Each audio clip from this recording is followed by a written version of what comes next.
Ni mwema jioni ya leo. Napenda nichukue nafasi hii ili nipate kuwakaribisha katika somo letu la usiku wa leo.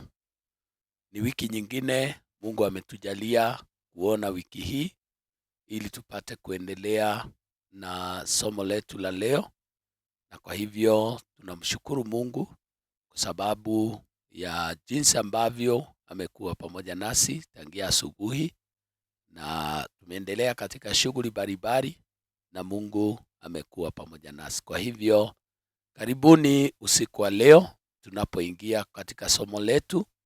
Mungu azidi kuwabariki na kuwatenda mema katika jina la Yesu. Tutaomba na ili tuweze kuanza mafundisho yetu ya usiku wa leo kwa jina la Yesu Kristo. Na tuombe. Mtakatifu wa rehema, kwa jina la Yesu Kristo twaja mbele zako, tunakutukuza, tunakuinua. Nasema ni asante kwa sababu ya siku yote umekuwa pamoja nasi, na Bwana umetulinda, umetuhifadhi. Tunashukuru jina lako kwa sababu ya uhai, kwa asante kwa sababu pia ya wokovu. Bwana umetujalia neema yako, tunakushukuru.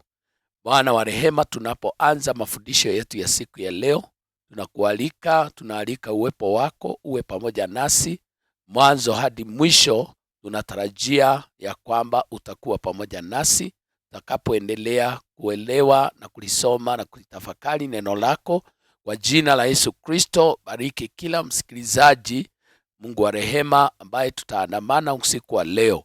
Bwana, watendee watu wako mambo mema kwa jina la Yesu Kristo tunaomba, hata tunakushukuru. Amen. Basi karibuni sana. Jina langu naitwa Reverend John Kimani. Nashukuru Bwana kwa sababu ya kunipa nafasi nyingine ili tuweze kuendelea na somo ambalo tumekuwa tukiangalia linalohusiana na viumbe hai kiroho, na hivyo itakuwa ni vizuri tukiendelea. Tumekuwa na somo la Egyptology, ama ni ile ya mafundisho ya malaika, na tumesema ya kwamba malaika wako, na kuna wale malaika wazuri, kuna wale wabaya, na tumeona, atazidi kuona jambo hilo, na pia tumeona kazi inayofanywa na malaika, na tuliachia mahali ambapo tuliona katika Agano la Kale mahali malaika waliweza kutokea watu katika mambo mbalimbali ama katika siku mbalimbali, na kwa hivyo tukaona pale tangia mwanzo kuna wale watu wengi waliweza kukutana na malaika waliweza kuwatokea. Tena tulisema ingawa malaika ni roho, lakini wanajivika mwili wa binadamu, na kwa hivyo hata katika maeneo mengi walitokea watu wakionekana ni wanadamu na kuongea na watu, na walikuwa wengine walitumwa kufikisha ujumbe na wakaletea watu ujumbe, na kuna mambo mengi ambayo tumeshughulikia ambayo malaika wanafanya, na hivyo tutaendelea kwa sababu ya muda wetu. Na tulisema ya kwamba katika fundisho letu huwa pale mwisho tuna nafasi, huwa tunatoa nafasi ya dakika chache za kuuliza maswali, na hivyo huwa tunauliza, unaweza kuandika swali lako, na pia unaweza kufinya hapo microphone na uweze kuongea, tutakusikia, na basi itakuwa ni vizuri. Kwa hivyo tutaendelea na hivi leo tutaanza na Mwanzo ama Genesis chapter 31 verse 11. Nafikiri ya kwamba tulikomea ile Genesis 28 verse 12, na hivi leo tuanze na Genesis 31 verse 11. Biblia inasema hivi: na malaika wa Mungu akaniambia katika ndoto, Yakobo. Nikasema, mimi hapa. Akasema, inua basi macho yako ukaone mabeberu wote wanaopanda wanyama wana milia na madoadoa na marakaraka, maana nimeona yote aliyokutendea Labani. Hapa tunaona ni wakati huyu Yakobo alipokuwa kwa yule mjomba wake, na alipokuwa mjomba wake hakumpeleka vizuri, na kuna wakati alikuwa anampa kondoo, baadaye anamnyang'anya, akiona ya kwamba vile wamerebeka na vile wako wazuri. Na basi kuna wakati malaika alimtokea na kumweleza jinsi ambavyo atafanya. Ingawa kuna zile ambazo wamenyang'anywa, basi malaika akaingilia, maana tulisema ya kwamba malaika wanatusaidia, wanasaidia wanadamu. Kwa hivyo kuna mambo ambayo wanaweza kutusaidia hata siku ya leo, na kwa hivyo huyu Yakobo aliweza kushauriwa namna ambavyo ataweza kufanya.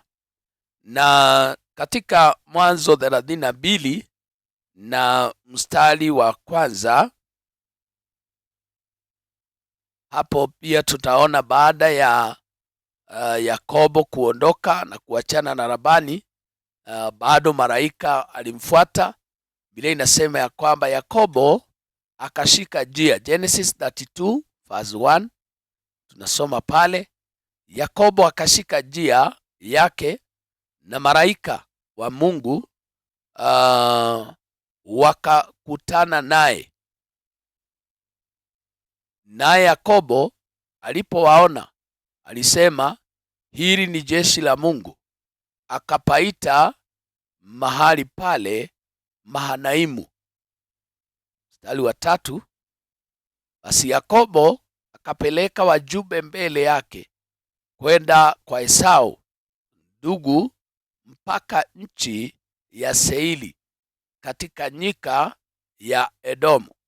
Kwa hivyo tunaona ya kwamba huyu Yakobo, kwa sababu Mungu alikuwa pamoja naye hata alipokuwa kwa Labani mjomba wake, tunaona nguvu za Mungu ziliweza kukaa naye miaka yote ambayo aliishi mahali pale. Tunaona ya kwamba Mungu alikuwa pamoja naye na Mungu hakumwacha, na hivyo tunaona hata wakati wa kuondoka kukawa na jeshi la Mungu. Tulisema ya kwamba jina mojawapo ambalo linatumika kwa malaika ni jeshi la Mungu, na pia tunasema ni wana wa Mungu. Ukiona bila inataja wana wa Mungu na jeshi la Mungu, pia malaika wanatajwa majina yale, yakiendelea kutuelekeza na kutujulisha ya kwamba ni malaika. Kwa hivyo aliona katika pale mstari wa kwanza ya kwamba alipo tu anza safari yake, malaika wa Mungu wakakutana naye, na baadaye alitamka maneno hayo katika mstari wa pili, akasema ya kwamba hili ni jeshi la Mungu, akapaita mahali pale Mahanaimu. Kwa hivyo aliona ya kwamba hako peke yake, ingawa alikuwa na uoga kwa sababu ya ndugu yake, vile watakavyokutana, mambo itakuwaje, kwa sababu alimwacha mtu aliyekuwa ameghadhabika. Lakini ukiongozwa na malaika wa Mungu, basi ujue ya kwamba mambo yatakuwa mazuri hata mahali ambapo unaelekea. Sasa tukitoka katika kitabu cha Mwanzo, tuingie kitabu cha Exodus. Exodus chapter 3 verse 2, ni kutoka 3 na mstari wa 2, inasema hivi: malaika wa Bwana akamtokea katika mwali wa moto uliotoka katikati ya kijiti. Akatazama, na kumbe kile kijiti kiliwaka moto, nacho kijiti hakikuteketea. Hii nayo ni habari ya Musa. Musa tunaelewa ya kwamba ni yule ambaye alitumiwa na Mungu kuwakomboa wana wa Israeli kutoka katika nchi ya utumwa. Najua ya kwamba yeye alilelewa Misri na baadaye aliondoka, na Mungu akaenda kumtayarisha ili ya kwamba akirudi mara ya pili aweze kuwaokoa wana wa Israeli. Biblia inasema ya kwamba alitokewa na malaika na akaona miali ya moto ama kijiti ambacho kilikuwa kinateketea, na Biblia inasema ya kwamba kiliwaka moto na hakikuteketea. Kwa hivyo ni Mungu aliyekuwa katika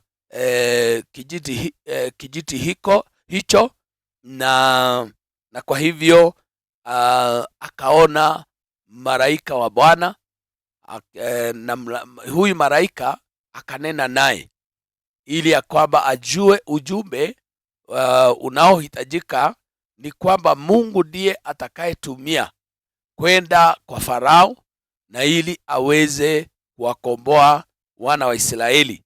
Na kwa hivyo katika safari ya huyu Musa ya kuanza kwenda kwa Farao ili aweze kuwakomboa wana wa Israeli, alikutana na malaika. Pia katika hiyo Exodus chapter 14 verse 19, Kutoka 14 na mstari wa 20, najua ya kwamba baada ya Musa kuitwa alienda pale kama vile alivyoamuliwa na Mungu na akawakomboa wana wa Israeli, na siku ikafika wakaanza safari ili sasa kuelekea nchi ya Kanani ama nchi ya ahadi. Katika Kutoka 14 na mstari wa 19, kuanzia 19, inasema hivi: kisha malaika wa Mungu aliyetangulia mbele ya jeshi la Israeli akaondoka akaenda nyuma yao, na ile nguzo ya wingu ikaondoka hapo mbele yao ikasimama nyuma yao. 20, ikafika kati ya jeshi la Misri na jeshi la Israeli.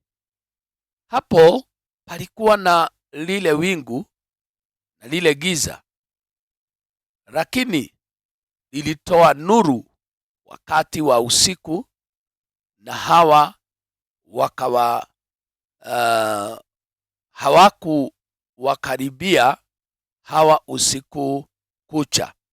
Kwa hivyo hapa tunaona ya kwamba wakati wana wa Israeli walikubali, ama wakati ulipofika wakatoka katika nchi ya utumwa, tunaona ya kwamba walifika katika bahari ya Shamu, na pale walipoingia katika yale maji, ama maji yalipotawanyika, na wakaanza safari wakielekea ng'ambo nyingine, na ujue Farao na ujumbe wake, ama Farao na majeshi wake toka Misri walikuwa wamefuata na walikuwa karibu sana na hawa watu wa Israeli.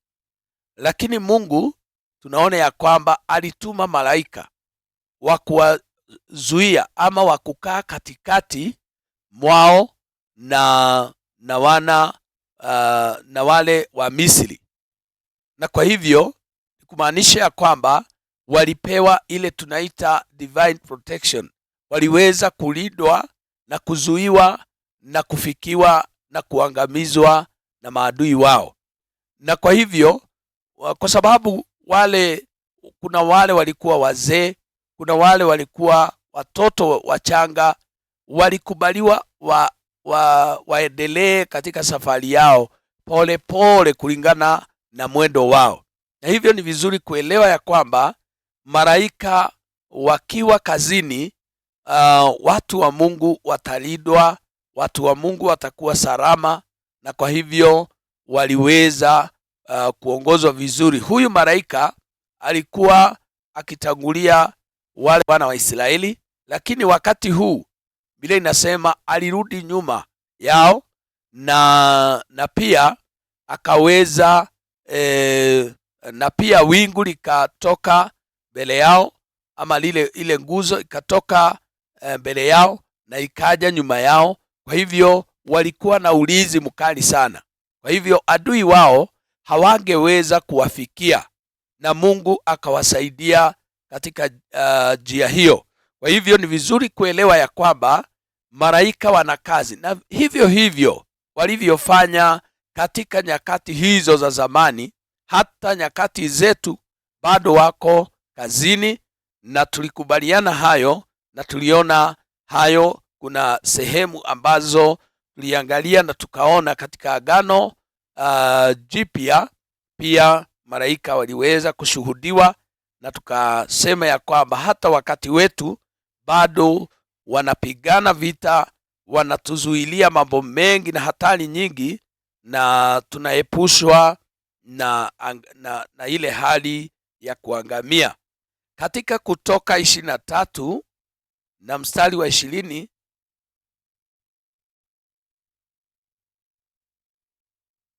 Exodus 23 verse 20, huwa tunataja hata kwa lugha nyingine ili watu wapate kuelewa haraka. Exodus 23 verse 20 inasema hivi: tazama, mimi namtuma malaika aende mbele yako ili akulinde njiani na kukupeleka mpaka mahali pale nilipo kutengenezea.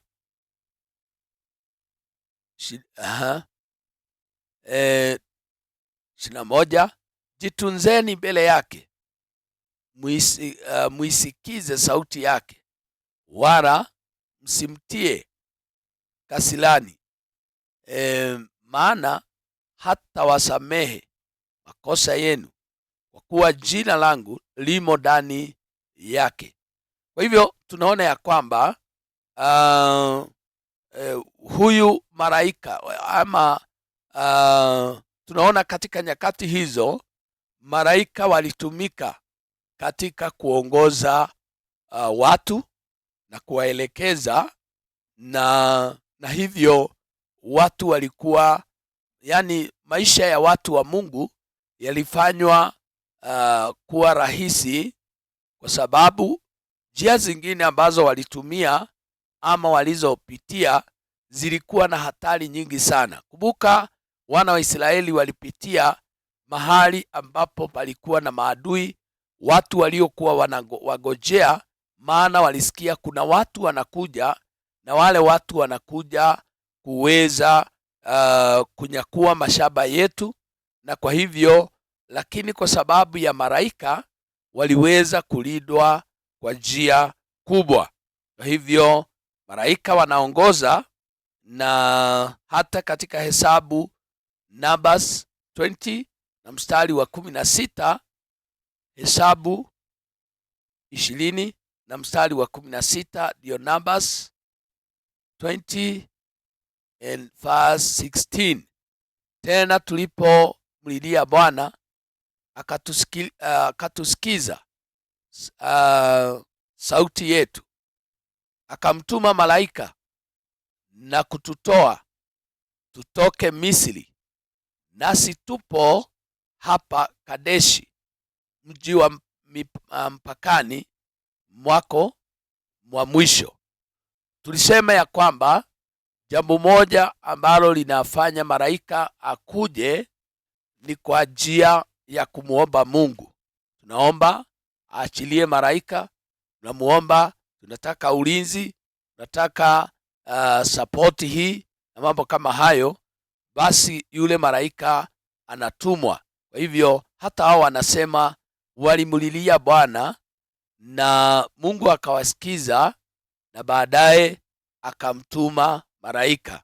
Na kwa sababu tulisema hata jina hili malaika, malaika maana yake ni jina ambalo tulisema linatokana na Hebrews ambao ni angelos, ambayo inamaanisha messenger ama mjumbe.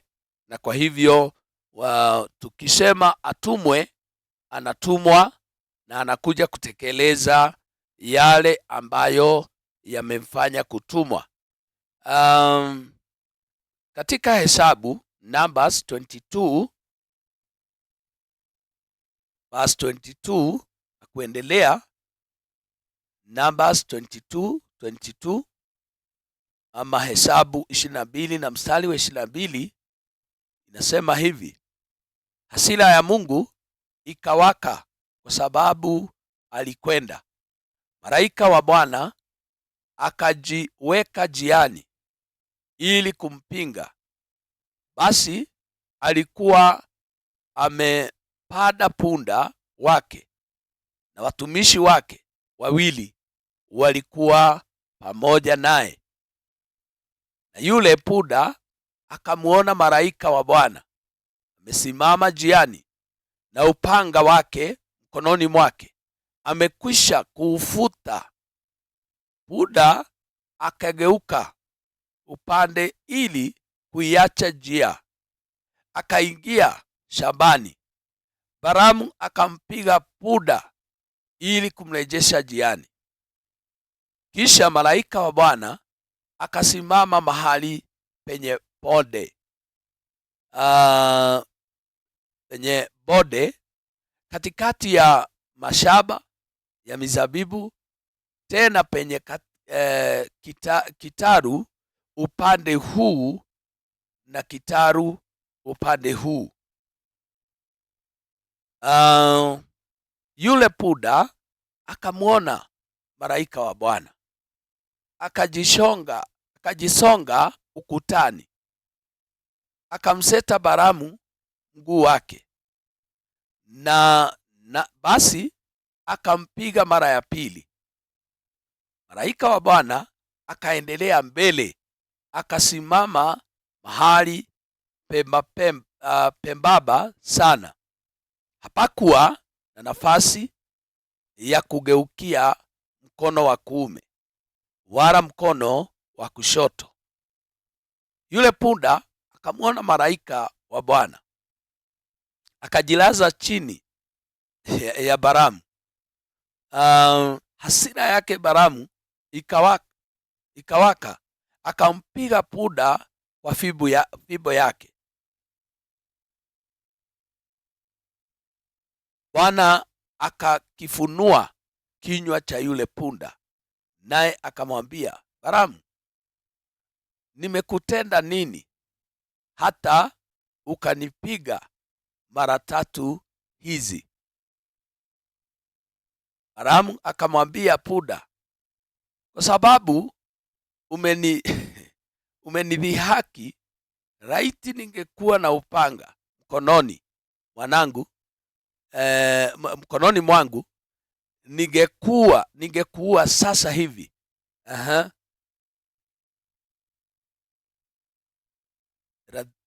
Yule punda akamwambia Balamu, je, mimi si punda wako? Nawe umenipanda maisha yako yote hata leo. Nimezoea kukutenda hayo. Akasema, la. Ndipo Bwana akafunua macho ya Balamu, akamwona malaika wa Bwana amesimama njiani na upanga mkononi mwake, umekwisha kufutwa, naye akainama kichwa, akaanguka kifudifudi. Tunaweza kukomea hapo. Najua tumeweza kusoma mistari kadhaa, na ile mistari inafutia sana, kwa sababu tunajua hii ni habari ya huyu Balamu. Balamu alikuwa nabii ambaye aliweza, pale mwanzo alikuwa mtu mzuri wa Mungu, na lakini katika wakati wake aliweza kutawala mfalme aliyeitwa Baraki, na alimuita na akamwambia ya kwamba yeye angependa atumike kuwalaani watu wa Mungu. Na kwa hivyo Balamu akaamua kugeuka watu wa Mungu, kwa sababu kuna yale makubaliano waliweza kuwa nayo na mfalme, na hivyo akaondoka katika njia ya Mungu, ingawa alijifanya yeye ako na Mungu, na alienda hata kuuliza Mungu, je, ni vema niende nikalaani watu wako? Na Mungu akamwambia usiende. Na baadaye anaambiwa ya kwamba lazima unifanyie favor ili ya kwamba uende ufanye hivyo. Na kwa hivyo huyu Balamu alienda tena mbele za Mungu, mpaka Mungu akamwachilia akitaka kwenda aende. Na hivyo Mungu alikuwa amekasirika na Balamu. Na wakati mwingine kuna mambo mengine Wakristo na hata wahuduma wanafanya, na kumbe wanafanya kinyume na mapenzi ya Mungu. Huyu Balamu hakufanya vizuri, haikupendeza mbele za Bwana hatua aliyochukua, lakini Mungu akamwachilia basi aende, na ili afurahishe mfalme vile alivyokuwa anataka. Na Biblia inasema ya kwamba alipoondoka, Biblia inasema ya kwamba aliweza kuchukua punda wake na akaanza safari kuelekea kulaani watu wa Mungu. Kwa sababu Mungu alikuwa amekataa kabisa mambo haya, alituma malaika. Na jambo la kustaajabisha ni kwamba huyu Balamu macho yake haikuona malaika. Alikuwa na ile shauku kubwa ya kuenda kulaani watu wa Mungu, na ili aweze kumpendeza huyu mfalme. Na hivyo vile inasema ya kwamba njia aliyokuwa anaipitia, malaika alihakikisha ya kwamba atakaa katika njia hiyo, na alikuwa na upanga, na kwa hivyo alikuwa tayari kumwangamiza huyu Balamu kwa sababu ya kutomsikia Mungu na kutomtii Mungu. Na vile inasema ya kwamba aliona ya kwamba punda wake anamkosea sana, na hapo akampiga mara ya kwanza, akampiga mara ya pili na hata ya tatu, na alimpiga akiwa na hasira nyingi sana. Na ile punda kwa uchungu mwingi sana, maana punda hata ilifika mahali ikaona ya kwamba inaweza kulala, kwa sababu haitaweza kupita, njia imekuwa nyembamba na hakuna pahali pa kupita, na inaona kabisa hii ni hatari iliyo mbele yangu. Wakati mwingine unakuta ya kwamba watu wa Mungu ni kama wanapovushwa macho yao, na ni kwamba hawaoni hata wanapotenda mambo mabaya, na wanajisukumia kutenda yale mambo wafurahishe watu. Lakini Mungu kumbe kwa upande mwingine anaghadhabika, anakasirika. Na hivyo ni vizuri kujua ya kwamba tunaofanya leo tunafanya kulingana na mapenzi ya Mungu. Kwa hivyo ile inasema ya kwamba punda alipopigwa kafika sasa ni mara ya tatu, basi Mungu akaifungua kinywa, na sasa ikawa sasa ni watu wawili wanazungumza, na hapo wakaanza mazungumzo. Na yule punda akamwambia Balamu, akamuita Balamu, nimekutenda nini? Kumbe Mungu akifanya kile ulicho nacho kikuite kwa jina lako, unaweza hata wewe kushangaa. Na hatuoni mahali Balamu alishangaa. Aliona sasa ni kama watu wawili wanaongea, wakaanza kujibizana. Kwa hivyo unashangaa na wakati mwingine vile mtu anafika kiwango ya kwamba hata akinenewa na mnyama, yeye haoni ni kama mnyama anaongea. Hajawahi sikia mnyama ameongea mahali, lakini huyu punda aliongea. Akamuita Balamu, nimekutenda nini hata ukanipiga mara 3? Nimekosea nini? Na akamuuliza ya kwamba si tumekuwa na wewe miaka yako yote, nimekuwa nikikubeba, kwani nimekukosea nini? Na yule Balamu anamjibu, na wakaendelea kuongea, na sababu alimuuliza umenipanda maisha yako yote, hata leo nimezoea kukutenda hayo. Sasa Balamu akasema, la, hujawahi nitenda kama vile umetenda leo. Kwa hivyo wakaendelea na mazungumzo mpaka ikafika mahali Mungu akafungua macho ya Balamu, akaona malaika. Kwa hivyo tunaona malaika alionekana wakati wa Balamu, na pia punda alishuhudia huyu ni malaika, na huyu malaika nikimkaribia atatuangamiza, kwa sababu alitumwa kwa ajili ya kazi hiyo.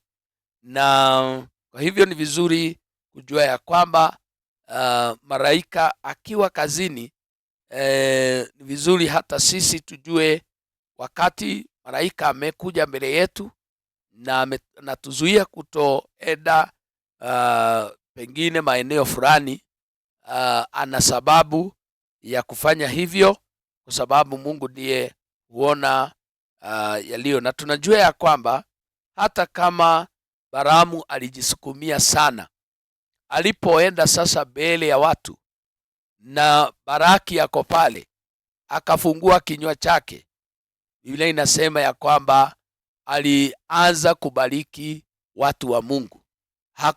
Hakuweza, kwa sababu Mungu ndiye aliumba hata ulimi. Kwa hivyo hakuweza kuwalaani watu wa Mungu, kwa sababu wale watu Mungu amebariki, hakuna anayeweza kuwalaani. Jina la Bwana lipewe sifa. Na kwa hivyo kama sisi tumebarikiwa, na sisi tumebarikiwa kama kanisa ambao tumeitwa nyakati hizi za mwisho, hakuna mtu anayeweza kutulaani. Na hivyo ni vizuri kuelewa mambo hayo. Na tukisoma katika kitabu cha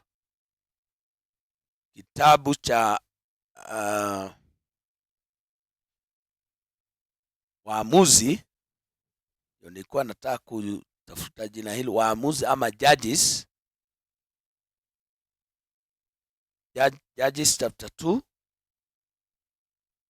Nafikiri tunaandamana vizuri, tunaendelea vizuri, tunaendelea kuona watu waliotokewa na malaika. Tuko katika sehemu hiyo, watu waliotokewa na malaika katika Agano la Kale, tukiendelea hivyo hadi Agano Jipya, na itakuwa ni vizuri. Nimesema katika Waamuzi ama Judges chapter 2 verse 1 inasema hivi: kisha malaika wa Bwana alikwea juu kutoka Gilgali kwenda Bokimu, akasema, mimi nimewaletea ninyi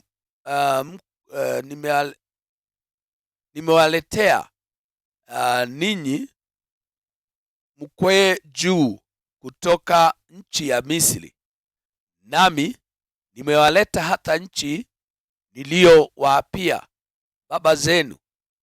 Nami nilisema, mimi milele sitalivunja hilo agano langu nililoagana nanyi. Kwa hivyo tunaona pia vile wana wa Israeli waliweza kutumiwa malaika ili kuhakikishiwa ya kwamba Mungu kuna mahali anawapeleka na atatimiza yale yote aliyosema. Kama kuna kitu Mungu analinda sana, anachunga sana, ni agano lake. Kile ambacho ameagana na watu wake hulinda sana, na akiona watu ni kama wanasahau, anakuja kuwaeleza na kuwakumbusha ya kwamba bado sijasahau vile ambavyo niliagana nanyi. Na kwa hivyo alituma malaika na watu wakaelezwa ya kwamba hakuna kitu Mungu amesahau, kulingana na vile aliweza kuwaagiza. Katika Waamuzi 6 na mstari wa 11, Judges chapter 6 verse 11, tunakuta tena malaika akimtokea mtumishi wa Mungu Gideoni, na Biblia inasema hivi: malaika wa Bwana akaenda kaketi chini ya mwaroni uliokuwa katika Ofra, uliokuwa mali yake Yoashi Mwabiezeri, na mwanaye Gideoni alikuwa akipepeta ngano ndani ya sinikizo ili kuificha machoni pa Wamidiani. Malaika wa Bwana akamtokea akamwambia, Bwana yu pamoja nawe, shujaa. Gideoni akamwambia, Bwana wangu, ikiwa Bwana yu pamoja nasi, mbona mambo haya yote yametupata? Yako wapi matendo yake ya ajabu waliotuhadithia baba zetu wakisema, je, siye Bwana aliyetuleta huku kutoka Misri? Ila sasa ametutupa, naye ametutia katika mikono ya Midiani. Hata tukikomea hapo kwanza, tunakuta Gideoni, huu ni wakati Mungu alikuwa akiteua waamuzi ama hawa judges, na tunaona ya kwamba Waisraeli hawakuwa na mfalme, na kuna wakati waliteswa sana na maadui wao kwa sababu walijiingiza katika mambo Mungu aliyowakataza. Waliambiwa ya kwamba watoto wao ama wanao wasioane na watu wa mataifa. Walikuwa wameagizwa ya kwamba wasiwe na miungu ya ile ya sanamu, na unakuta ya kwamba wanajiingiza katika mambo hayo, wanakuwa na miungu ya sanamu, wanaabudu Baali, wanaabudu miungu ambayo iliitwa Mastarothi. Walikuwa na hizo miungu zote, wanajifananisha na watu wa mataifa, na Mungu alighadhabika na kuwaacha na kuwapeana mikononi mwa maadui wao. Ukisoma kitabu hiki cha Judges, kitabu cha Waamuzi, unaona ni mara nyingi Mungu aliwatupa. Wakati mwingine wanakaa miaka mingi zaidi ya 10, miaka 20, wametupwa, wamenyanyaswa, wamegandamishwa na wanaumia sana. Baadaye wanamulilia Bwana, Bwana anawainulia mtu. Wakati huu waliinuliwa mtu ambaye anaitwa Gideoni. Gideoni alikuwa ni mtu ambaye alilelewa, hata baba yake alikuwa ana sanamu kwake nyumbani, na kwa hivyo lakini Mungu akamtoa Gideoni. Aliona ya kwamba huyu anafaa kuongoza wana wa Israeli, na ile inasema ya kwamba wakati ule, kwa sababu walikuwa wamenyanyaswa, wamegandamizwa sana na Wamidiani, kwa hivyo alikuwa hata amejificha mahali, na kwa hivyo akatokewa na malaika, na huyu malaika akaanza kunena na Gideoni. Kwanza alimuita Gideoni shujaa. Ni mtu ambaye hajawahi kuwa vitani, hajawahi kuwa kiongozi mahali na ni mtu ambaye amejificha, lakini malaika aliona shujaa. Kuna vile Mungu anavyotuona na kuna vile anavyokujua. Nikwambie jioni ya leo vile unavyojiona. Sijui leo na hisi ya kwamba nachanganya na mahubiri kiasi, na ni vema. Kwa hivyo nataka kusema hivi, kuna vile unavyojiita wewe na mbingu inakujua kwa namna nyingine. Wewe ni mtu wa maana sana. Usije ukajione ya kwamba wewe ni bure na wewe huwezi. Gideoni alijihesabu ya kwamba yeye ni mtu ambaye hana maana, na aliona ya kwamba ni kama Mungu aliwatupa. Aliona yale mateso ambayo wanapitia, na ndiposa anauliza huyu malaika maswali mengi, na anamuuliza, ikiwa Bwana yu pamoja nasi, mbona mambo haya yote yametupata? Unajua ya kwamba hata sio Gideoni tu, kuna wakati mwingine tukipitia katika taabu, katika shida, katika majaribu, tunaona kana kwamba Mungu hako pamoja nasi. Tunaona ni kama Mungu ametutupa, lakini Mungu hawezi kuacha na kuwatupa watoto wake. Na Biblia inasema ya kwamba alianza kumuuliza, yako wapi yale matendo ambayo tulisikia alikuwa anatenda mambo makuu, na tulisikia baba zetu wakinena mambo yale ambayo Mungu alitenda katika maisha ya Gideoni. Unaona, kwa sababu alilelewa siku hizo, walikuwa Waisraeli wamemwacha Mungu, basi yeye hakuona matendo ya Mungu, na kama vile nimekuambia, baba yake alikuwa na sanamu, alikuwa mtu ambaye alikuwa amemwacha Mungu, na kwa hivyo alilelewa katika mazingara ambayo hayakupendeza. Hangeona muujiza hata mmoja ambao Mungu amefanya. Na kwa hivyo Mungu na atusaidie ili ya kwamba hata nyakati zetu tusije tukaingiana na mambo ya dunia ambayo itamfanya Mungu kukaa kando kidogo, na pengine kanisa la Bwana liteseke na liumie. Na hivyo wana wa Israeli, maana huwa tunasema Waisraeli ni mfano ama ni kivuli tukilinganisha na mambo ya kanisa siku ya leo.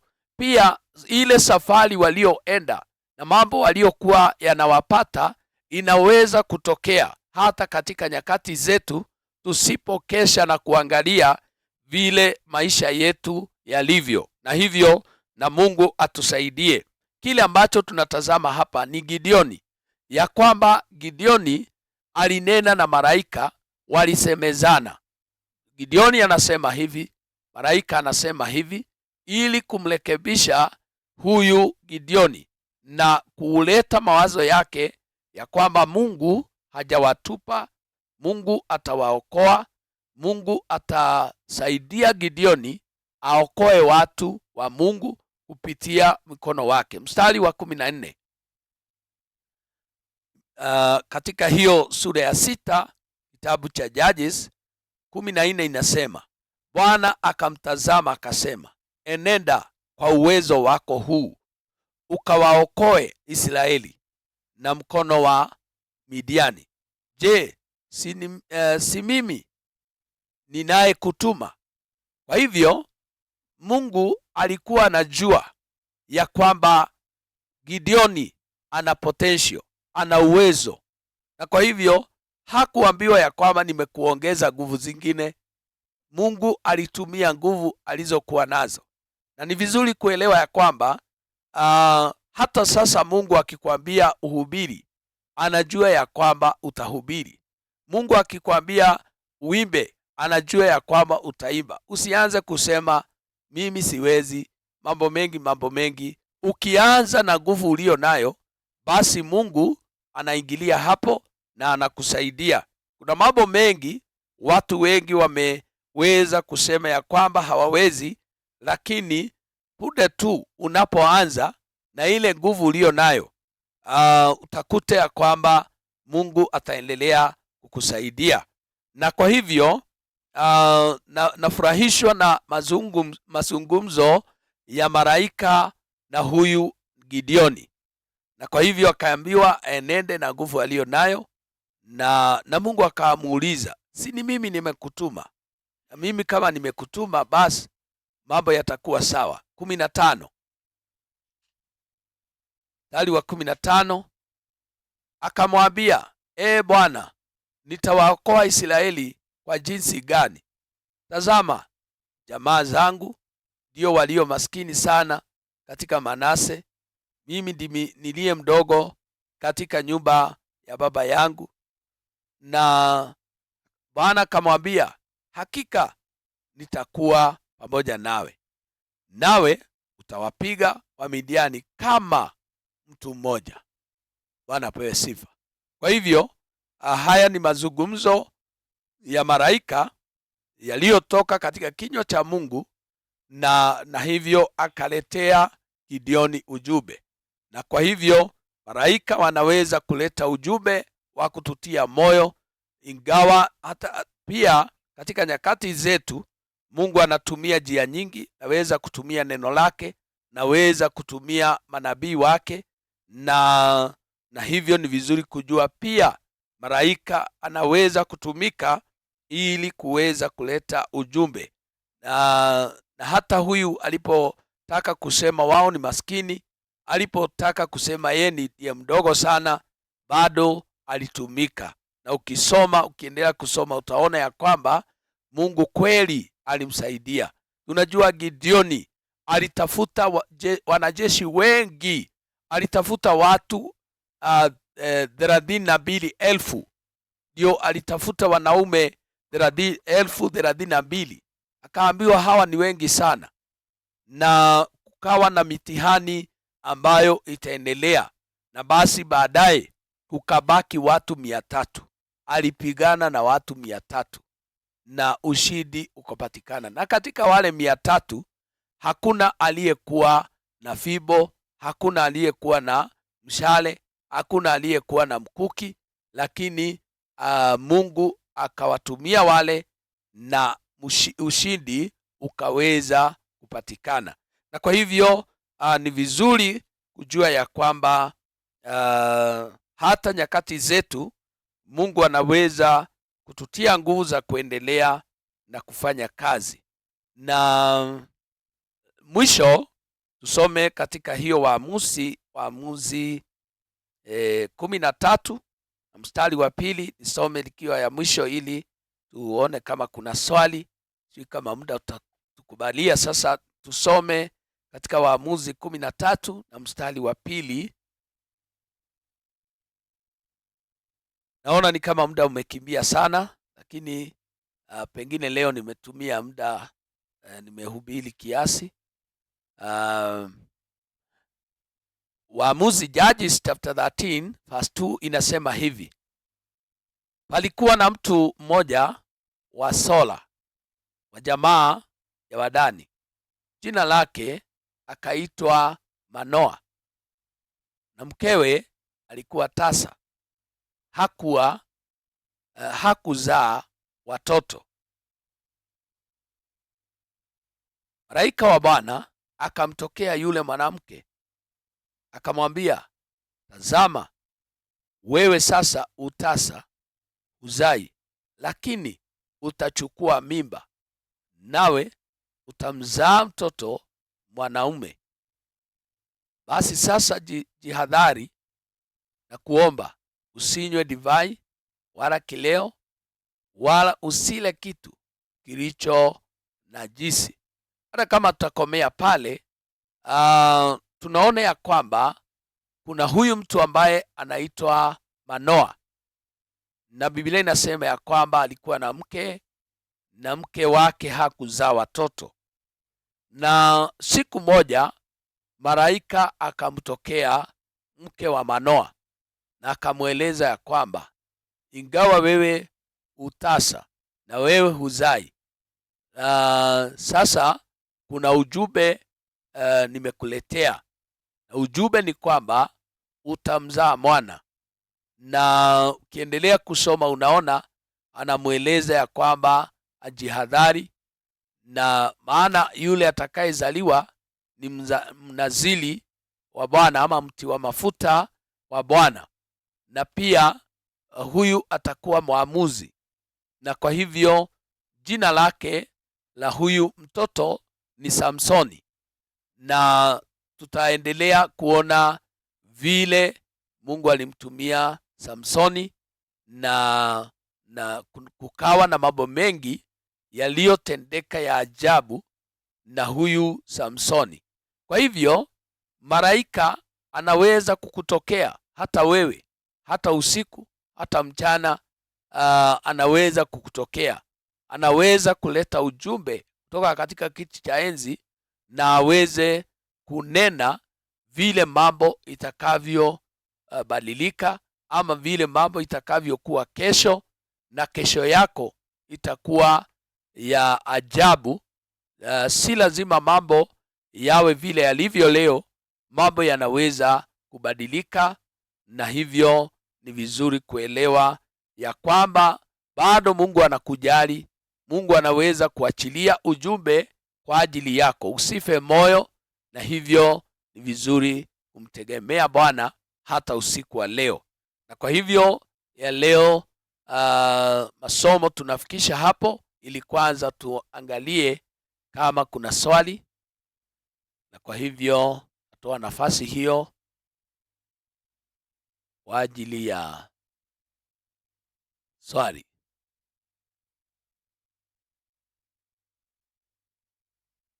Hata miongoni mwetu nauliza kama kuna mtu aliye na swali, ama pengine kuna mahali imekimbia sana huko unipata vizuri.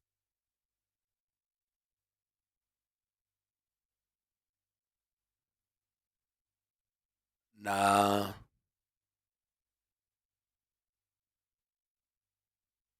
naona kama tuna swali vile tumenyamaza. Na kwa hivyo tunaweza kuendelea tu kidogo na mstari wa 5 katika ile sura. Najua ya kwamba huwa tunaongeza mstari kama miwili, na baadaye tunaomba. Vizuri tukuombee usiku wa leo kabla hujaondoka, na tukutane kesho, itakuwa ni vizuri. Mstari wa 5 inasema, kwani tazama, utachukua mimba, nawe utamzaa mtoto mwanaume, na wembe usipite juu ya kichwa chake, maana mtoto huyo atakuwa mnadhiri mnadhiri wa Mungu tangu tumboni, naye ataanza kuwaokoa Israeli na mikono ya Wafilisti. Ndipo yule mwanamke kaenda kamwambia mume wake, isema, mtu wa Mungu alinijia, na uso wake ulikuwa kama uso wa malaika wa Mungu, wa kutisha sana, nami sikumuuliza umetoka wapi, wala hakuniambia jina lake. Kwa hivyo unakuta ya kwamba huyu sehemu hii ndio nilikuwa nataka tuifikie, lakini baadaye napata nafasi ya kuendelea. Ni kwamba malaika wana sura.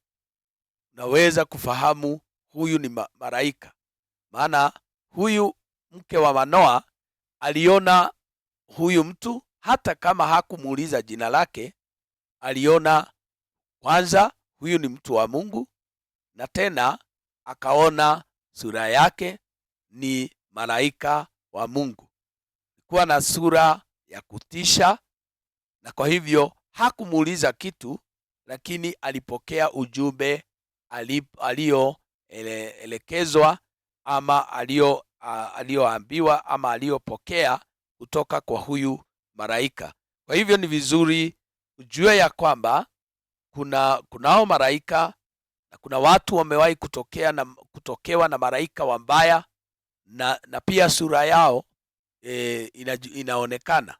Na kwa hivyo ni vizuri tuelewe jambo hilo, na Mungu azidi kutusaidia, kwa sababu tunatumiwa jeshi. Hata usiku wa leo tunatumiwa jeshi la Mungu litulinde, liwe pamoja nasi, na kwa hivyo tutaomba na ili Mungu atuongoze hata katika wiki hii, siku zote na mambo yote tutakuwa nayo. Mungu atusaidie katika jina takatifu la Yesu Kristo. Atuamini na tuweze kuomba katika jina la Yesu. Takatifu wa rehema, kwa jina la Yesu Kristo, mara tena twaja mbele zako. Tuna ujasiri wa kujua ya kwamba wewe ni Mungu unayetulinda, unayetujali, na wewe ndiye hupanga wanajeshi wako hata usiku wa leo. Na usiku kama huu unawatuma, unawaelekeza katika maisha yetu na katika maeneo na mahali ambapo tunakaa. Malaika wale wanatufahamu hata kwa majina yetu, na hivyo wanajua ni wapi watakapohudhuria. Tunajua ya kwamba hata yule malaika aliyetumwa katika nchi ya Misri kuwaua wale wazaliwa wa kwanza wa wale ambao ni wa Misri, hakuweza kukosea milango yao. Aliweza kuingia katika kila mlango wa wana Misri. Lakini wale wana wa Israeli, maana walikuwa na alama ya damu ya yule mwana-kondoo, malaika yule hakuweza kuingia kwao, hakuweza kukosea na kumwangamiza hata mmoja. Hivyo kwa sababu ya alama ya damu ya Yesu Kristo, tunaamini ya kwamba malaika hawakosei nyumba zetu na katika maisha yetu. Hivyo tutaendelea kulindwa na jeshi la mbinguni, hatutaweza kupatikana na adui. Bariki wasikilizaji wangu wote, walinde, watunze, na kila mmoja mahali alipo ninanena divine protection, Mungu wa rehema, katika jina la Kristo Yesu. Zidi kutupa neema zaidi ya kuendelea kulifahamu neno lako, kwa jina takatifu la Yesu Kristo tunaomba hata tunakushukuru. Amen. Amen. Mungu awabariki sana. Tunawapenda sana. Mzidi kuwa pamoja nasi kuanzia saa 2 hadi saa 3 kila siku, kuanzia Monday hadi Friday. Huwa tuna mkutano huu na masomo haya. Unaweza hata kukaribisha watu wengine kwa kuwatumia link ambayo huwa tunatumia, na ili wazidi kujiunga na neno, na utabarikiwa sana. Mungu akubariki na Mungu akutende mema usiku wa leo katika jina la Yesu. Amen. God bless you.